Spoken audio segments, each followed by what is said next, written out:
Hello दोस्तों, स्वागत है आपका नए सेशन में। अब तक हम पढ़ चुके हैं मुगलिया सल्तनत में हुमायूं, हुमायूं के बाद अकबर और अकबर के बाद जहांगीर को। और अब महत्वपूर्ण दो शासक बचते हैं, एक शाहजहां और औरंगजेब। जो आगे के शासक हैं वह आधुनिक काल का हिस्सा है, तो हम उन्हें यूरोपीय कंपनियों के आगमन के समय ही समझेंगे। यूरोपीय कंपनियां भारत आती हैं और भारत की स्थिति को किस प्रकार से वह नियंत्रण में लाती हैं वह हम आधुनिक काल में देख रहे होंगे। और उसी काल में हम औरंगजेब के बाद के मुख्य मुगल शासकों को देख रहे होंगे। मुगल सत्ता भारत में 1526 में आती है, जिसका पूरी तरह से अंत 1857 की क्रांति के समय अंग्रेजों द्वारा होता है। आज जो हमें दो शासक पढ़ने हैं वह है शाहजहां और औरंगजेब। तो शाहजहां जहांगीर का पुत्र था, खुर्रम उपनाम था इसका। अगर इसके कालखंड को देखें तो सबसे महत्वपूर्ण कालखंड इसलिए भी है क्योंकि इसमें भारत में नए स्थापत्य का जन्म हुआ, या कहें स्थापत्य के रूप में, इमारतों के रूप में, आर्किटेक्चर के रूप में यह युग स्वर्ण युग के नाम से जाना गया। क्योंकि इस कालखंड में बहुत सारी इमारतों का निर्माण, बहुत सुंदर इमारतों का निर्माण इस काल में हो रहा है। दूसरा कालखंड है औरंगजेब का, जिंदा पीर अपने पिता को मारकर गद्दी पर बैठेगा। तो दोनों को समझते हैं। सबसे पहले अगर देखें तो शाहजहां 1627 में गद्दी पर बैठा और 1666 में उसकी मृत्यु हुई है, मगर 1658 में अपदस्थ कर दिया गया पुत्र के द्वारा। उपनाम खुर्रम। बेगम, कई सारी बेगम थी, महत्वपूर्ण बेगम जो थी इनकी वो थी अर्जुमंद बानो बेगम, जिन्हें मुमताज महल के नाम से जाना जाता है। 1633 में अहमदनगर पर हमला करता है और उसको जीत लेता है। इसकी प्रमुख 14 संतान हुई, 14 में से 7 जीवित रही, 4 पुत्र 3 पुत्रियां। पुत्र में देखें तो दारा शिकोह, औरंगजेब, मुराद बख्श और शाहसूजा। और अगर पुत्रियों में देखें तो जहां आरा, रोशन आरा और गोहन आरा। ठीक है, तो यह 4 पुत्र और 3 पुत्रियां। इनमें विवाद होता उत्तराधिकार को लेकर, वो आगे देखेंगे। मुमताज महल की मृत्यु 1631 ईस्वी में प्रसव पीड़ा में हुई, यानी कि बच्चे को जन्म देने के क्रम में मुमताज महल की मृत्यु हो गई। और इसके कारण उनकी याद में शाहजहां ने ताजमहल का निर्माण करवाया। ताजमहल का निर्माण उस्ताद अहमद लाहौरी ने किया, उस्ताद अहमद लाहौरी। तो याद रखिए, ताजमहल को उस्ताद अहमद लाहौरी ने बनवाया। इसने और इमारतें बनवाई, जैसे आगरा में मोती मस्जिद का निर्माण कर रहा है, दिल्ली में जामा मस्जिद और दिल्ली के लाल किले का वह निर्माण कर रहा है। इसके दरबार में गंगाधर और जगन्नाथ पंडित जैसे राजकवि हुए। गंगाधर की प्रसिद्ध रचना है गंगा लहरी, याद रखिएगा। इसके कालखंड में शाहजहांनामा लिखा गया। शाहजहांनामा इनायत खान ने लिखा।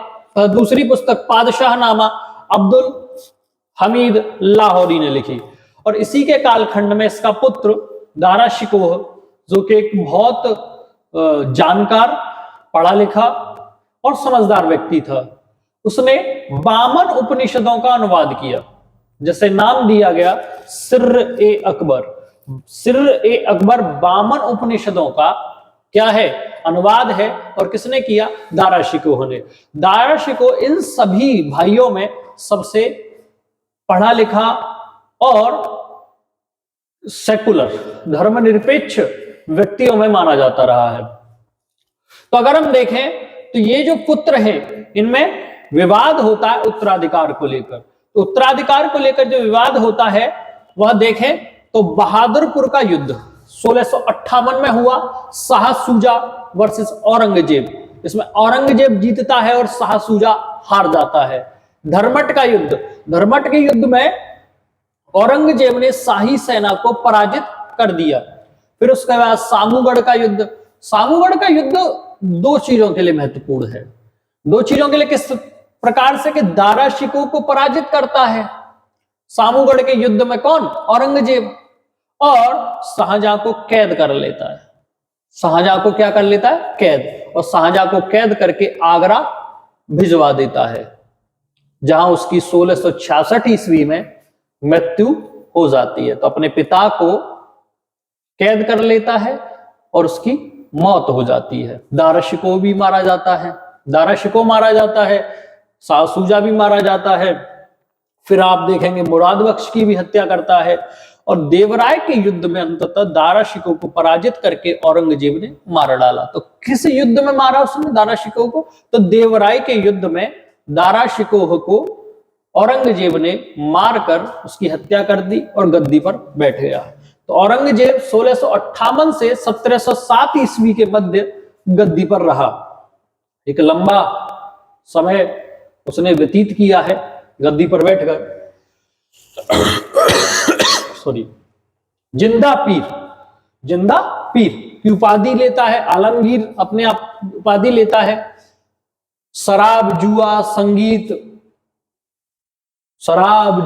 संगीत आदि पर प्रतिबंध लगा देता है। समझे आप? तो बुरी प्रथाओं को रोकने का प्रयास कर रहा है। 2 बार राज्याभिषेक हुआ, एक बार आगरा में और एक बार दिल्ली में। हिंदुओं पर तीर्थ यात्रा कर लगाया इसने। हिंदू त्योहारों पर रोक लगा दी गई। झरोका दर्शन जो अकबर ने शुरू किया, तुलादान प्रथा जो शुरू की, उस सबको बंद करवा दिया। और बहुत पुराना त्योहार नौरोज जो चलता आ रहा था मुगलिया सल्तनत के पहले, यानी कि दिल्ली सल्तनत से, उसको बंद करवा देता है। और अपने शासन का आधार किसको बना रहा है? कुरान को। तो औरंगजेब अपने शासन का आधार कुरान को बना रहा है। और बहुत सारी चीजों को जो गैर मुसलमान यानी कि गैर इस्लामिक थी, उनको क्या करवा रहा है? बंद करवा रहा है। जजिया कर पुनः लगाता है हिंदुओं पर और खासकर गैर मुसलमानों पर। सबसे अधिक ये इसकी पूरी राजनीति में कॉन्ट्रडिक्शन है। कॉन्ट्रडिक्शन इस वे में भी है कि सबसे ज्यादा निरंकुश अगर देखें मुगलिया सल्तनत में तो यही दिखाई देता है हिंदुओं के प्रति। और सबसे अधिक हिंदू मनसबदार यानी कि सबसे अधिक मंत्री और अधिकारी इसी के समय में आपको दिखाई देते हैं। तो सबसे अधिक हिंदू मनसबदार किस कालखंड में थे? औरंगजेब। अक्सर परीक्षा में यह प्रश्न पूछा गया है, अधिकारी, मनसबदार, मंत्री, यह पूछा जाता है। और मजे की बात यह है कि ज्यादातर विद्यार्थी लगाता है क्या? अकबर। उन्हें यह लगता है कि अकबर की नीतियां हिंदुओं के प्रति सरल थी, अच्छा था अकबर, यह उम्मीद करते हैं वो।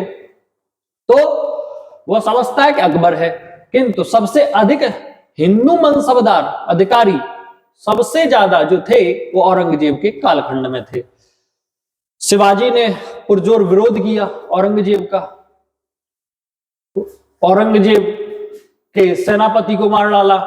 फिर औरंगजेब के सेनापति के रूप में जयसिंह जाते हैं। सवाई जयसिंह गए और सवाई जयसिंह ने उसके साथ पुरंदर की संधि की शिवाजी महाराज के साथ 1665 ईस्वी में। किंतु उसमें औरंगजेब ने बाद में धोखा दिया और शिवाजी महाराज भाग गए दिल्ली से। वो आगे के कालखंड में शिवाजी को जब पढ़ रहे होंगे। तो पुरंदर की संधि हुई 1665 ईस्वी में शिवाजी और जयसिंह के बीच में। यह औरंगजेब का ही समय है। दूसरा औरंगजेब को संघर्ष मिला मारवाड़ से। मारवाड़ में जसवंत सिंह की मृत्यु के बाद दुर्गादास राठौर ने मुकाबला किया और औरंगजेब को वो परेशान करता रहा। और इतना परेशान करता रहा, इतना शानदार योद्धा था कि कर्नल टॉड नाम का एक लेखक उसके विषय में लिखता है कि वो राठौरों का यूलिसेस था, यानी महान योद्धा था। औरंगजेब ने सिखों के 9वें गुरु तेग बहादुर जी की हत्या करवा दी 1675 ईस्वी में।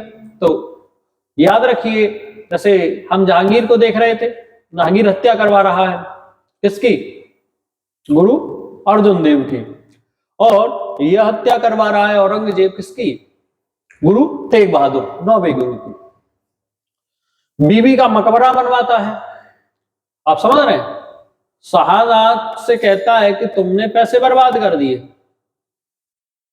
ताजमहल बनवाकर अपनी पत्नी की याद में, और स्वयं खुद एक शहर बसा रहा है औरंगाबाद, और उसमें एक मकबरा बनवा रहा है, बीबी का मकबरा, राबिया बीबी, इसकी एक पत्नी थी, बेगम थी राबिया बीबी, उसकी याद में बीबी का मकबरा बनवा रहा है। और ये बीबी का मकबरा ताजमहल की फूहड़ नकल है। फूहड़ नकल का मतलब उसको कॉपी किया गया, मगर ताजमहल की कोई भी क्वालिटीज उसमें नहीं दिखाई देती है।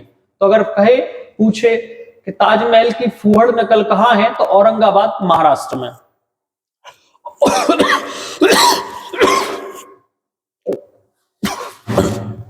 औरंगजेब की मृत्यु 1707 में हुई, और अगर देखें तो औरंगजेब की मृत्यु के बाद ही कंपनियां आ चुकी हैं, किंतु औरंगजेब से वह डरती थी, इस वजह से भारत पर अधिकार नहीं किया।